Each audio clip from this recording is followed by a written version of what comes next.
അമ്മ മാതാവിനും തിരുക്കുമാരനും 1000 നന്ദി പറയുന്നു. എനിക്കിവിടെ വന്ന് സാക്ഷ്യം പറയാൻ എനിക്കൊരവസരം ലഭിച്ചതിന്. എൻ്റെ പേര് മിൻറ്റു. ഞാൻ കാഞ്ഞിരപ്പള്ളി രൂപത സെൻറ്റ് എഫ്രൈം ചെറുക്കടവ് ചർച്ചിൽ നിന്ന് വരുന്നു ഇടവാംഗമാണ്. ഞാൻ സ്ഥിരമായിട്ട് താമസിക്കുന്നത് ന്യൂസിലൻഡിലാണ്. ഞാനിവിടെ വന്ന് ഉടമ്പടി എടുത്തത് 16/8/2019 ഞാനിവിടെ വന്ന് ഉടമ്പടി എടുക്കാനുള്ള കാരണം എനിക്ക് OAT എഴുതിയിട്ട് പാസ്സാവുന്നില്ലായിരുന്നു. അപ്പോൾ OAT എഴുതി പാസ്സാവാനുള്ള ഒരു ലക്ഷ്യത്തോടു കൂടി മാത്രമാണ് ഞാനിവിടെ വന്ന് ഉടമ്പടി എടുത്തത്. ഞാനിവിടെ വന്ന് ഉടമ്പടി എടുത്തു, 2 പ്രാവശ്യം പുതുക്കി. ഞാൻ 2-3 പ്രാവശ്യം OAT എഴുതി, പക്ഷെ ഞാൻ OAT പാസ്സായില്ല. ധ്യാനങ്ങളെല്ലാം കൂടും, തൈലവും എല്ലാം ഉപയോഗിക്കാറുണ്ട്, പക്ഷെ ഞാൻ പാസ്സാവുകയും ചെയ്തില്ല. അപ്പോഴത്തേക്കും കോവിഡ് വന്നു. പിന്നെ എനിക്ക് ധ്യാനത്തിനായിട്ട് ഇങ്ങോട്ട് വരാൻ പറ്റിയില്ല. അതിൻ്റെ ഇടയ്ക്ക് ഞാൻ 2ാമത് പ്രഗ്നൻ്റ് ആയി കഴിഞ്ഞപ്പം ഒട്ടും വരാൻ പറ്റിയില്ല. പിന്നെ അങ്ങനെ ഇരുന്ന് കഴിഞ്ഞപ്പം ഞാനൊരു 9ാം മാസമായപ്പോൾ ഞാൻ ബാത്റൂമിൽ പുറമടിച്ച് വീണു. എനിക്ക് 2 ദിവസമുള്ളൂ സിസേറിയന് വേണ്ടിയിട്ട്. അതിന് മുന്നേ ഞാൻ പുറമടിച്ച് വീണു ബാത്റൂമിൽ. പക്ഷെ തൈലമൊക്കെ പ്രാർത്ഥിച്ച് ഞാൻ അന്ന് തന്നെ ആശുപത്രിയിൽ പോയി. പക്ഷേ എനിക്കൊരു കുഴപ്പമില്ലായിരുന്നു, എനിക്കും കുഞ്ഞിനും ഒരു കുഴപ്പമില്ലായിരുന്നു. അങ്ങനെ ഞാൻ കുഴപ്പമില്ലാതെ കുഞ്ഞിനെ പ്രസവിച്ചു. അതെല്ലാം കഴിഞ്ഞ് കുഞ്ഞിന് ഒരു 6 മാസമായപ്പോൾ എനിക്ക് അപ്രതീക്ഷിതമായി പെട്ടെന്ന്, ഞാനെന്നും പ്രാർത്ഥിക്കുമായിരുന്നു എനിക്കൊരു വഴി തെളിച്ച് തരണേ. പിന്നെ ഞാൻ ജോലിയില്ലാതെ വീട്ടിലിങ്ങനെ നിൽക്കുന്നതുകൊണ്ട് വീണ്ടും എനിക്ക് OAT എഴുതാൻ താല്പര്യമില്ലായിരുന്നു. കാരണം പൈസയുടെ ഒരു ഇതും കൊണ്ടും ഒരാൾ വർക്ക് ചെയ്യുന്നതിൻ്റെ ഒരു ബുദ്ധിമുട്ടുകൾ കൊണ്ടും. അങ്ങനെ ഞാൻ ഇരിക്കുന്നത് പെട്ടെന്നാണ് എനിക്കൊരു ഓഫർ വന്നത്. ആ സമയത്ത് കോവിഡായിരുന്നു. പെട്ടെന്ന് എനിക്ക് ന്യൂസിലാൻഡിൽ നിന്നൊരു ഹെൽത്ത് കെയർ അസിസ്റ്റൻ്റ് ഒരു ഓഫർ വന്നു. അതെനിക്ക് വിത്ത് ഫാമിലിയിൽ എനിക്ക് പോകാം. പക്ഷേ ഞാൻ ഈ ഉടമ്പടിയിൽ OAT വെച്ചതിൻ്റെ കൂടെ തന്നെ ഞാൻ 2ാമത്തെ ഒരു ഉടമ്പടി എൻ്റെ ആവശ്യമായിട്ട് വെച്ചായിരുന്നു മാതാവിൻ്റെ അടുത്ത്. എൻ്റെ കുടുംബമായിട്ട് എനിക്കൊരു യൂറോപ്യൻ കൺട്രിയിൽ ഒരുമിച്ച് ജീവിക്കാൻ ഒരു അവസരം തരണമേ എന്ന് ഞാൻ വെച്ചായിരുന്നു. പക്ഷെ മാതാവ് എനിക്ക് OAT പാസ്സായില്ലെങ്കിലും എനിക്ക് എല്ലാവരും ഒരുമിച്ച് വെളിയിൽ പോകാനുള്ള ഒരു അവസരം എനിക്ക് ഒരുക്കി തന്നു. അങ്ങനെ ഞങ്ങളെല്ലാവരും വിസയും കാര്യങ്ങളും പെട്ടെന്ന് ശരിയായി. ഞങ്ങൾ വെളിയിൽ പോയി. അതിൻ്റെ എനിക്ക് ഇവിടെ അടുത്ത് വന്ന് സാക്ഷ്യം പറയാനോ മാതാവിനോട് നന്ദി പറയാനോ ഒന്നും പറ്റിയില്ല, കാരണം കോവിഡായിരുന്നു. അങ്ങനെ ഞാൻ പോയി കഴിഞ്ഞപ്പം പോകുന്ന സമയങ്ങളിൽ എന്ത് പറ്റി, എനിക്ക് ഇങ്ങനെ പുറം രാജ്യത്തിലോട്ട് പോകുമ്പോൾ നമുക്ക് എന്തൊക്കെ ഇങ്ങനെ കാര്യങ്ങൾ കൊണ്ടുപോകാം, അങ്ങനെ ഒരു ഇതുണ്ടായിരുന്നു. അപ്പോൾ എല്ലാവരും എന്നോട് പറഞ്ഞു ഇങ്ങനെയുള്ള എണ്ണ അങ്ങനെയുള്ള കാര്യങ്ങളൊന്നും കൊണ്ടുപോകാൻ പാടില്ല. അപ്പോൾ എനിക്കിതൊന്നും കൊണ്ടുപോകാൻ പറ്റിയില്ല.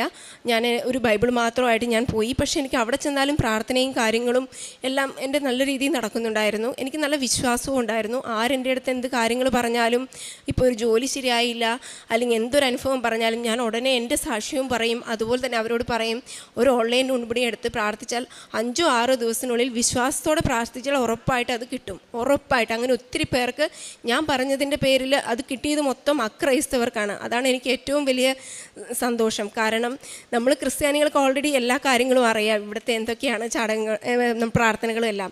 അക്രൈസ്ത്യാനികൾക്ക് ഇത് പെട്ടെന്ന് അതൊരു ഉൾക്കൊള്ളാൻ ഭയങ്കര ബുദ്ധിമുട്ടാണ്. അത് പ്രാർത്ഥിച്ച് അക്രൈസ്തവർ അങ്ങനെ 2-3 പേരെ പ്രാർത്ഥിച്ച് അവർക്ക് പെട്ടെന്ന് തന്നെ ജോലി കിട്ടി. അങ്ങനെ അവരൊക്കെ ഇപ്പോഴും നല്ലൊരു വിശ്വാസത്തിലും മാതാവിൻ്റെ വിശ്വാസത്തിലും അവരൊരു കൃപാസനത്തിലും നല്ലൊരു വിശ്വാസിയായിട്ട് ഇപ്പോഴും ജീവിക്കുന്നു. അങ്ങനെ ഇരിക്കെ ഞങ്ങൾ കുഴപ്പമില്ലാതെ ജീവിതം നല്ല രീതിയിൽ പോകുന്നു. അങ്ങനെ ഇരുന്ന് കുറച്ചായി കഴിഞ്ഞപ്പോൾ എനിക്കിവിടെ വന്ന് സാക്ഷ്യം പറയാനൊന്നും പറയാത്തതിൻ്റെ ഒരു വിഷമം ഭയങ്കരമായിട്ട് മുന്നിലിങ്ങനെ നടക്കുന്നുണ്ടായിരുന്നു. അങ്ങനെ ഞങ്ങൾ ഈ ഇടയ്ക്ക് ഞാനൊരു 6 മാസം മുന്നേ ഇവിടെ വന്നായിരുന്നു സാക്ഷ്യം പറയാനുള്ള ഒരു ആവശ്യമായിട്ട് ഞാനിവിടെ വന്നു. പക്ഷെ വരുന്നപ്പം ഞാൻ എൻ്റെ ഉടമ്പടി പത്രം എടുത്തുകൊണ്ട് വരാൻ മറന്നുപോയി. അത് ഞാൻ പകുതി വഴി എത്തിയപ്പോഴാണ് ഓർത്തത്. അപ്പം ഞാൻ ഓർത്ത് ഇവിടെ വന്ന് പറഞ്ഞു കഴിഞ്ഞാൽ എന്തെങ്കിലും ഒരു ഇത് കിട്ടുമായിരിക്കും എന്നോർത്ത് ഞാൻ വന്നു. പക്ഷേ അവർ പറഞ്ഞു പറ്റത്തില്ല, ഉടമ്പടി പത്രമില്ലാതെ സാക്ഷ്യം പറയാൻ പറ്റത്തില്ല എന്ന് പറഞ്ഞു. പിന്നെ ഞാനിവിടെ വന്നിരുന്ന് ഒത്തിരി പ്രാർത്ഥിച്ചു. എനിക്കൊരു ഭയങ്കര വിഷമായിരുന്നു. ഇനി ലീവില്ല, ഇനി വീണ്ടും വരാൻ വേണ്ടിയിട്ട്, തിരിച്ചു പോയിട്ട് പിന്നെ ഇനി എന്നാ വരുന്നത്, അങ്ങനെ ഭയങ്കര എനിക്കൊരു വിഷമമായിരുന്നു. പിന്നെ എനിക്കൊരു കാര്യം ഇവിടെ വന്നപ്പം ഞാൻ പ്രാർത്ഥിച്ചപ്പോൾ എനിക്ക് ശരിയായി കിട്ടിയെന്ന് വെച്ചാൽ, വരുന്നതിന് ഒരു 8 മാസം വരെ എൻ്റെ ഹസ്ബൻഡിന് ജോലിയില്ലായിരുന്നു. കുറേ അടുത്ത് ആപ്ലിക്കേഷൻ ഇട്ടു. പുള്ളിക്കാരൻ നല്ല എക്സ്പീരിയൻസ് ഉണ്ട്, പുള്ളിക്കാരനും നേഴ്സാണ് നാട്ടിലെ. പക്ഷേ ആപ്ലിക്കേഷനൊക്കെ ഇട്ടിട്ടും ആയാലും ഒരിടത്തുനിന്നും ഒരു റിപ്ലൈയോ ഒന്നും വരുന്നില്ല. എല്ലാ ദിവസവും പുള്ളിക്കാരനിടയിൽ നിർത്തി ഞാൻ ഇടുന്നുണ്ട് ഒത്തിരി, എന്നാലും ഒന്നിനും ഒരു റിപ്ലൈ വരുന്നില്ല. ഇവിടെ ഞാൻ പുള്ളിക്കാരനെയും കുഞ്ഞിനെയും ഞങ്ങൾ എല്ലാവരും കൂടെയാണ് ഇവിടെ വന്നത്. ഇവിടെ ഞങ്ങൾ വന്ന് പ്രാർത്ഥിച്ച് തിരിച്ചു പോയി. എനിക്ക് ഭയങ്കര സങ്കടമായിരുന്നു. പിന്നെ ഇവിടെ വന്ന് കുറേ നിറച്ച വസ്തുക്കളെല്ലാം ഞാൻ മേടിച്ചുകൊണ്ടാണ് പോയത്, കാരണം അന്ന് എൻ്റെ കയ്യിലുള്ള ഒന്നുമില്ലായിരുന്നു. പക്ഷേ ഉടമ്പടി പത്രമില്ലാത്തതുകൊണ്ട് നമുക്ക് എണ്ണയൊന്നും കിട്ടിയില്ല.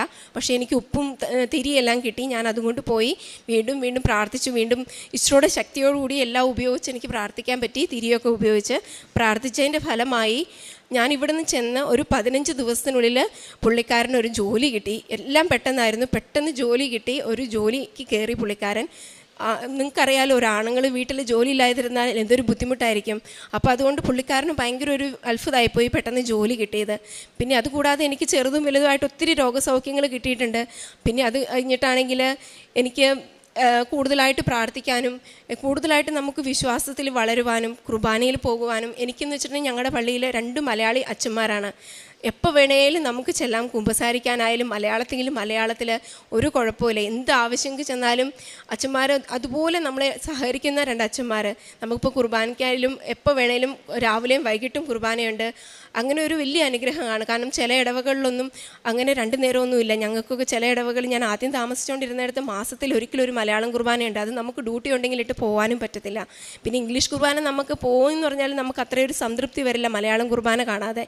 അപ്പം അങ്ങനെയൊക്കെ ഉള്ള ഒത്തിരി ദൈവാനുഗ്രഹം തന്നിട്ടുണ്ട് എനിക്ക്. പിന്നെ കൂടുതലായിട്ട് എൻ്റെ കുഞ്ഞുങ്ങൾക്ക് ഉപ്പ് എന്ന് ഞാൻ ഓർത്തില്ലേലും എൻ്റെ പിള്ളേരത് ഓർക്കും. കുരിശുവര കഴിയുമ്പോൾ ഉപ്പും പിന്നെ വെള്ളവും ഒക്കെ കൊടുക്കും. എൻ്റെ കയ്യിൽ തൈലമില്ല, അതുകൊണ്ട് ഞാൻ അതിന് പകരം ആനാവെള്ളവും ഉപ്പും കൊടുക്കും രാവിലെയും വൈകിട്ടും, സ്കൂളിൽ പോകുന്നതിന് മുന്നേയും തിരിച്ചു വരുന്നതിനും. അതുപോലെ എൻ്റെ മോനാണെങ്കിൽ അവന് പബ്ലിക് സ്കൂളിലായിരുന്നു. ഭയങ്കരം എല്ലാവരും കംപ്ലൈൻ്റ് ആയിരുന്നു, കുഞ്ഞ് നന്നായിട്ട് ആരുമായിട്ട് മിങ്കിൾ ചെയ്യുന്നില്ല. കാരണം ലാംഗ്വേജിൻ്റെ ഒരു ഇതുണ്ട്. അങ്ങനെ അവന് കുറേ അസസ്മെൻറ്റൊക്കെ അവർ ബാംഗ്ലൂസ് എന്ന് പറഞ്ഞിട്ടുണ്ട്, 2 ലാംഗ്വേജുകൾ ചെയ്യുന്നത്, അതൊക്കെ ചെയ്തു. അപ്പോൾ അവൻ അതിനൊന്നും കുഴപ്പമില്ല. അപ്പം പുതിയ സ്കൂളിലോട്ട് പോയി കഴിയുമ്പം ഇച്ചിരി നല്ല സ്കൂളായിരുന്നു. ആ സ്കൂൾ മരിയൻ കാത്തലിക് സ്കൂൾ എന്നാണ് അതിൻ്റെ പേര്. അപ്പോൾ അത് കിട്ടിയപ്പോൾ എനിക്ക് ഭയങ്കര ഇതായിരുന്നു. കാരണം മരിയൻ എന്ന് പറയുമ്പോൾ നമ്മൾ മറിയത്തിൻ്റെ ആലോ, അങ്ങനെ കേട്ട് എനിക്ക് ഒത്തിരി സന്തോഷമായിരുന്നു. അങ്ങനെ അവനവിടെ അഡ്മിഷൻ കിട്ടി. എനിക്കിപ്പം ഞാനിങ്ങോട്ട് പോരാൻ 6 മാസം മുന്നേ ഞാൻ ഇവിടുന്ന് പോയത്. അപ്പോൾ പോയിട്ട് എനിക്ക് ദിവസം തോറും അച്ഛൻ്റെ ധ്യാനം കൂടുമ്പോഴും എല്ലാം എനിക്ക് ഭയങ്കര വിഷമമായിരുന്നു. ഞാൻ സാക്ഷ്യം പറയാത്തതുകൊണ്ട്. അച്ഛനാണെങ്കിൽ ഒരു ദിവസം ഒരു ധ്യാനത്തിൽ പറയുന്നുണ്ട്, ഇവിടെ അടുത്തുള്ളവർക്ക് വന്ന് സാക്ഷ്യം പറയാൻ ബുദ്ധിമുട്ടാണ്, 2.25 ലക്ഷം രൂപ ടിക്കറ്റ് കൊടുത്തൊക്കെ ഇവിടെ ആൾക്കാർ വന്ന് സാക്ഷ്യം പറയുന്നുണ്ട്. അങ്ങനെ പറഞ്ഞപ്പോൾ എനിക്ക് ഭയങ്കര സങ്കടമായി. അങ്ങനെ ഞാൻ ഹസ്ബൻഡിനോട് പറഞ്ഞു, എനിക്ക് നാട്ടിലൊന്ന് പോകണം, തന്നെ പോയി ഞാൻ പെട്ടെന്ന് തിരിച്ചു വന്നോളാം, ഒരു 10 ദിവസം അവധിക്ക് ഞാൻ നാട്ടിൽ പോവാമെന്നിങ്ങനെ പറഞ്ഞു. അപ്പോൾ പുള്ളിക്കാരന് എതിർപ്പൊന്നും കാണിച്ചില്ല. കാരണം കുഞ്ഞുങ്ങൾ 2 പേരും ചെറുതാണ്, അവരെ സ്കൂളിൽ വിടണം. അപ്പോൾ പുള്ളിക്കാരന് ജോലിക്ക് പോകാനൊന്നും പറ്റത്തില്ല. അപ്പോൾ അങ്ങനെ പുള്ളിക്കാരൻ പറഞ്ഞു, നീ പൊക്കോ, കുഴപ്പമൊന്നുമില്ല. അങ്ങനെ ഞാൻ 10 ദിവസം അവധിക്ക് ഞാൻ ഇന്നലെ വന്നോളൂ. ഇന്നലെ വന്നപ്പം ഇവിടെ വന്ന് ഞാൻ എൻ്റെ കാശുരൂപത്തിൻ്റെ മാതാവ് പോയായിരുന്നു. അപ്പോൾ പിന്നെ ഞാൻ തൈലമൊന്നും നേരവാട്ടിന് യൂസ് ചെയ്തില്ല, പിന്നെ കൊണ്ടുപോയില്ല. എനിക്കതൊക്കെ പിന്നെ ഞാൻ 2 പ്രാവശ്യം പുതുക്കുകയൊക്കെ ചെയ്തതാണ്. അതുകൊണ്ട് എനിക്ക് ആ ഉടമ്പടി തുടരാനൊരു മടി. അതുകൊണ്ട് ഞാൻ ഇന്ന് വന്ന് പുതിയൊരു ഉടമ്പടി എടുത്തു. അത് കഴിഞ്ഞ് എനിക്ക് അതുകൊണ്ടൊരു സമാധാനമായി. എനിക്കൊരു ഭയങ്കര വിഷമായിരുന്നു എൻ്റെ ഉടമ്പടി സാക്ഷ്യം പറയാത്തതുകൊണ്ട്. അപ്പോൾ ഇന്ന് എനിക്ക് സാക്ഷ്യം പറയാൻ പറ്റില്ല എന്ന് ഞാൻ പ്രതീക്ഷിച്ചു പോയി. കാരണം ഇത്രയും വൈകിയോ എന്ന്, ഉടമ്പടി എല്ലാം കഴിഞ്ഞപ്പോഴത്തേക്കും 3 മണി, ഇനി പറയാൻ പറ്റില്ലായിരിക്കുമോ എന്ന് പ്രതീക്ഷിച്ചു. ഞാൻ അച്ഛൻ്റെ അടുത്ത് വന്നപ്പോൾ അച്ഛൻ പറഞ്ഞു സാക്ഷ്യം പറയാമെന്ന്. അങ്ങനെ എനിക്ക് പിന്നെ പ്രേക്ഷിത പ്രവർത്തനമായിട്ടെന്ന് വെച്ചിട്ടുണ്ടെങ്കിൽ ഞാൻ അവിടെ അങ്ങനെ നമുക്ക് ആർക്കും ഒന്നും ഭക്ഷണമൊന്നും ഉണ്ടാക്കി കൊടുക്കാൻ പറ്റത്തില്ല. നമുക്ക് ഫുഡുകൾ നമ്മൾ സാധനം മേടിക്കുമ്പം ഫുഡ് ബാങ്ക് എന്ന് പറഞ്ഞതുണ്ട്, നമ്മൾ അതിൻ്റെ അകത്തേക്ക് ഫുഡ് കൊടുക്കാൻ പറ്റും. നമ്മൾ എപ്പോഴാണോ പോകുന്നത്, നമുക്ക് എന്താണോ അവർക്ക് കൊടുക്കാൻ ആഗ്രഹിക്കുന്നത്, ചിലപ്പോൾ ബ്രേക്ക്ഫാസ്റ്റിൻ്റെയോ അങ്ങനെ എന്തെങ്കിലും ഐറ്റംസ് നമുക്ക് ഫുഡ് ബാങ്കിൽ ഇട്ട് കഴിഞ്ഞാൽ അത് അവർ വേണ്ടവർക്ക് അവർ തന്നെ ഡിസ്ട്രിബ്യൂട്ട് ചെയ്യും. അങ്ങനെയാണ് ഞാൻ ചെയ്യുന്നത്. പിന്നെ ഞാൻ ചെയ്യാറുള്ളതെന്ന് വെച്ചിട്ടുണ്ടെങ്കിൽ അവിടെ അടുത്ത് ഒത്തിരി സ്റ്റുഡൻസ് പഠിക്കുന്നുണ്ട്. സ്റ്റുഡൻറ്റ് വിസയിൽ വീട്ടിൽ നിന്നെല്ലാം ഉപേക്ഷിച്ചു അവരൊക്കെ എൻ്റെ അടുത്തും മിക്കവാറും വരും. എൻ്റെ പിള്ളേരുടെ അടുത്തും എൻ്റെ അടുത്തും എന്ത് ആവശ്യമുണ്ടെങ്കിൽ അവർ ഓടും. പിന്നെ അവർക്ക് അങ്ങനെ ഞാൻ എപ്പോഴും ഭക്ഷണം ഉണ്ടാക്കി കൊടുക്കും. പിന്നെ അവർക്ക് അച്ചാറുകൾ അങ്ങനെയൊക്കെ ഉണ്ടാക്കി കൊടുക്കും. അല്ലാതെ ഫുഡായിട്ടൊന്നും ഞാൻ പിന്നെ നാട്ടിൽ എന്തെങ്കിലും ആവശ്യം ആരെങ്കിലും പറഞ്ഞു കഴിഞ്ഞാൽ എൻ്റെ പറ്റുന്ന രീതിയിൽ ഞാൻ സഹായിക്കാറുണ്ട്. പിന്നെ എന്ന് വെച്ചിട്ടുണ്ടെങ്കിൽ ഇപ്പം എനിക്ക് ഉപ്പ് അവിടെ കിട്ടിയതുകൊണ്ട് ഉപ്പ് ഞാൻ എന്തെങ്കിലും ആവശ്യമുണ്ടെങ്കിൽ ഒക്കെ ഞാൻ പള്ളിയിൽ പോകുമ്പോഴും കുടുംബ പ്രാർത്ഥന കഴിയുമ്പോൾ എല്ലാം കഴിക്കാറുണ്ട്. അതുകൊണ്ട് അല്ലാതെ ചെറുതും വലുതുമായ ഒത്തിരി അനുഗ്രഹങ്ങൾ എനിക്ക് മാതാവ് തന്നിട്ടുണ്ട്. അതിനെല്ലാം അമ്മയ്ക്കും തിരുകുമാരനും 1000 നന്ദി പറയുന്നു. ഇനി എനിക്കിവിടെ വന്ന് സാക്ഷ്യം പറയാനും അമ്മയടുത്ത് എന്നും ഈ ഉടമ്പടിയിൽ കഴിയാനും അനുഗ്രഹം കിട്ടണേ എന്ന് ഞാൻ എന്നും പ്രാർത്ഥിക്കുന്നു. ഈശോയ്ക്കും അമ്മയ്ക്കും 1000 നന്ദി. ഞങ്ങൾക്ക് കിണറില്ലാത്തതുകൊണ്ട് ഭയങ്കര ബുദ്ധിമുട്ടായിരുന്നു. അങ്ങനെ ഞങ്ങളൊരു കുഴൽ കിണർ കുത്താൻ വേണ്ടി തീരുമാനിച്ചു. കുഴൽ കിണർ കുത്തി 580 അടി വരെ പോയിട്ട് ഞങ്ങൾക്ക് വെള്ളം കിട്ടിയില്ല. എനിക്ക് ഭയങ്കര സങ്കടമായിരുന്നു. കാരണം വെള്ളം നമുക്ക് വേണമല്ലോ. അത് കഴിഞ്ഞിട്ട് വെള്ളം കിട്ടാത്തതുകൊണ്ട് മോട്ടർ വെക്കാനും മടി. കാരണം അത്ര അടി താഴെയുള്ള കിണറിന് മോട്ടർ വെക്കണമെങ്കിൽ കുറഞ്ഞതൊരു 60,000 രൂപയുടെ വലിയ മോട്ടർ വെക്കണം, നല്ല പവറുള്ള, എന്നാലാണ് വെള്ളം മുകളിലോട്ട് വരത്തുള്ളൂ. അപ്പോൾ ഒരു ഭയങ്കര സങ്കടമായിരുന്നു മോട്ടർ വെക്കാൻ വേണ്ടിയിട്ട്. ഞാൻ എല്ലാ ദിവസവും ഉപ്പിട്ട് വിശ്വാസപ്രമാണം ചെല്ലിയതിൻ്റെ ഫലമായിട്ട് ഇപ്പം ഞങ്ങൾക്ക് വറ്റാത്ത നിറച്ച് വെള്ളമുണ്ട് 580 അടിയിൽ. അതൊരു വലിയ അനുഗ്രഹമാണ് എനിക്ക് ഉപ്പ് വഴി കിട്ടിയത്. അതെനിക്കിവിടെ പറയാതിരിക്കാൻ പോകാൻ പറ്റില്ല, അതുകൊണ്ട് ഞാനിപ്പോൾ പറഞ്ഞത്. അതിനൊരു നന്ദി. എൻ്റെ സാക്ഷ്യം ഇത്രയും ലേറ്റ് ആയതിനും അമ്മയ്ക്കും തിരുമാരനും ഞാൻ ഒത്തിരി ക്ഷമ ചോദിക്കുന്നു. യെശയ്യാ പ്രവാചകൻ്റെ പുസ്തകം 41:10 ഭയപ്പെടേണ്ട, ഞാൻ നിന്നോട് കൂടെയുണ്ട്, സംഭ്രമിക്കേണ്ട, ഞാനാണ് നിൻ്റെ ദൈവം. ഞാൻ നിന്നെ ശക്തിപ്പെടുത്തുകയും സഹായിക്കുകയും ചെയ്യും. എൻ്റെ വിജയകരമായ വലത്തുകൈ കൊണ്ട് ഞാൻ നിന്നെ താങ്ങി നിർത്തും. മിൻറ്റു ജെയിംസ് ന്യൂസിലൻഡിൽ പോകുവാനായിട്ട്, അതായത് ഫാമിലിയായിട്ട് പോകണമെന്നോർത്ത് തൻ്റെ OET ഒക്കെ താൻ എഴുതുന്നു. എന്നാൽ ദൈവം തന്നെ എങ്ങനെയാണ് തനിക്കുള്ള വഴികൾ തുറന്നത്, ഫാമിലിയായിട്ട് പോകുവാനൊക്കെയുള്ള സാഹചര്യങ്ങളും അവിടെ ചെന്നതിന് ശേഷം ഒക്കെ തനിക്ക് കിട്ടിയ, അതായത് കുടുംബജീവിതം ഒരുമിച്ച് നയിക്കാനായിട്ട് അത് തന്നെ ഏറ്റവും വലിയ കൃപയായിട്ട് ഈ മകൾ പറയുകയാണ്. പിന്നീട് ഹസ്ബൻഡിൻ്റെ ജോലി, അതുപോലെ രോഗസൗഖ്യങ്ങൾ, തനിക്കും കുഞ്ഞുങ്ങൾക്കും ഒക്കെ ലഭിച്ച രോഗസൗഖ്യങ്ങൾ, അങ്ങനെ തങ്ങൾക്ക് കിട്ടിയ ഓരോ കൃപകളും അതിലെല്ലാം ഉടമ്പടിയുടെ കണ്ടൻറ്റുകൾ, അതായത് it is not by merit but by grace, നമ്മുടെ യോഗ്യതയല്ല കർത്താവിൻ്റെ കൃപ കൊണ്ടാണെന്ന് ഓരോ അനുഭവ സാക്ഷ്യങ്ങളും ദൃഢപ്പെടുത്തുകയാണ്.